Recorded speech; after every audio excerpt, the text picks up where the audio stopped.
Coucou Nina, ça va? Salut, devine quoi, j'ai enfin fini 20 milieux sous les mers. J'ai trop envie d'aller explorer les abysses pour voir la créature. Reviens sur Terre, c'est fictif. Quoi? Il n'existe pas? Mais je voulais le voir, moi regarde, j'étais prête à partir. Alors toi? Bien sûr, si. Il y en a une qui y ressemble, qui est réelle. C'est le calmar géant, appelé aussi Archéotis dux. Il vit entre 100 et 1000 mètres de profondeur, mesure entre 6 et 13 mètres. Les premières images ont été prises en 2013. Et le plus impressionnant dans tout ça, ce sont ses yeux, de 30 cm de diamètre, gros comme un ballon de basket. Et donc, il faut que je m'équipe. Et oui, tu ne peux pas y aller avec des lunettes et une combinaison. Ah bon? Bah oui, tu peux pas y aller comme ça. Il existe deux types de véhicules spéciaux, tous deux appelés submersibles. En premier, il y a les submersibles habités. Ils ne peuvent pas se déplacer seuls. De manière générale, ils sont équipés de lumière, de caméras, de capteurs et de bras mécaniques permettant de faire des observations et de collecter des données. Et de l'autre côté, il y a les submersibles non habités. Ils ne transportent pas de passagers. Ces véhicules robotisés peuvent être contrôlés à distance. Ils sont autonomes. Et eux aussi, ils sont équipés de la même manière que les submersibles habités. Des lumières, des caméras, des capteurs, des bras mécaniques, tout ça quoi.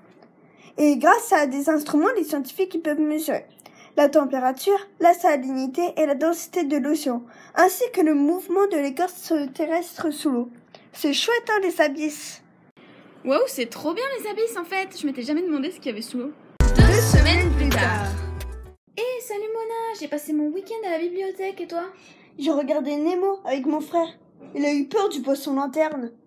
Ton frère n'a pas à avoir peur car il vit entre 600 et 1200 mètres de profondeur. Il fait partie de la famille de la baudroie abyssale. La femelle fait environ 45 cm tandis que le mâle n'en fait que 3. Il parasite la femelle en s'accrochant à elle grâce à ses dents. Et il est nourri par l'intermédiaire de la femelle qui va subir de nombreux mâles. J'aimerais pas être à sa place. Mais tu as appris tout ça à la bibliothèque? Ouais, et tu sais, même sans lumière et nourriture, la vie s'est vraiment bien développée entre 2000 et 6000 mètres de profondeur. Il y a le vampire des abysses, il fait partie des céphalopodes, vit dans les abysses tropicales. Adulte, il mesure près de 30 cm de longueur, il ne représente aucune menace pour l'homme malgré son nom et sa physionomie particulière. Et il émet des flashs pour désorienter ses prédateurs.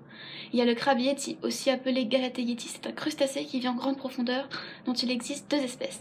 L'une découverte en 2005, l'autre en 2011. Les grands cachalots, ils mesurent 18 mètres pour 60 tonnes, vivent vers les 3000 mètres de profondeur et leurs prédateurs sont les orques. Il y a Atola wivieille, une méduse rouge vif qui émet des flashs bleus bioluminescents pour déconcentrer ses prédateurs ou attirer des proies et partenaires sexuels.